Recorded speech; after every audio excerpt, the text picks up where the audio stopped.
കോട്ടയം മേലുകാവിൽ ഇടിമിന്നലേറ്റ് വീട് തകർന്നു. ഇരുമാപ്ര സ്വദേശി ജിജോയുടെ വീട് ഭാഗികമായി കത്തി നശിച്ചു. ടോബി ജോൺസൺ കോട്ടയത്ത് നിന്ന് ചേരും കൂടുതൽ വിവരങ്ങളുമായി.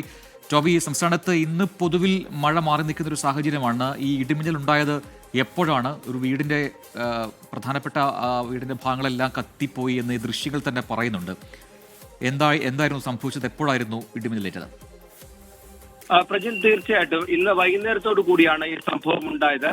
നമുക്കത് കൃത്യമായി ആ ദൃശ്യങ്ങളിൽ കാണാൻ സാധിക്കുന്നുമുണ്ട്. അതായത് അതിശക്തമായിട്ടുള്ള ഒരു ഇടിമിന്നൽ ഈ വീടിന്റെ സൈഡിൽ ഏൽക്കുകയും തുടർന്ന് തീ പിടിക്കുകയുമായിരുന്നു. അവിടെ ആ വീടിന്റെ സൈഡ് വശം ഒരു ജനലും അതുപോലെ തന്നെ വാതിലും കത്തി നശിച്ചിട്ടുണ്ട്. അതോടൊപ്പം തന്നെ അവിടെ ഉണ്ടായിരുന്ന ഇലക്ട്രിക് ഉപകരണങ്ങൾക്ക് കേടുപാടുകൾ സംഭവിച്ചിട്ടുണ്ട്. ഒപ്പം തന്നെ ഈ ജോലി ചെയ്യുന്ന മരപ്പണി ചെയ്യുന്ന ഒരു ഷെഡ് ഉണ്ടായിരുന്നു, അതിലും തീ പിടിച്ചിട്ടുണ്ട് എന്നാണ് നമുക്ക് അറിയാൻ കഴിയുന്ന വിവരം. ഈ സംഭവം നടക്കുന്ന സമയത്ത് ആ വീട്ടിലാരും ഇല്ലായിരുന്നു.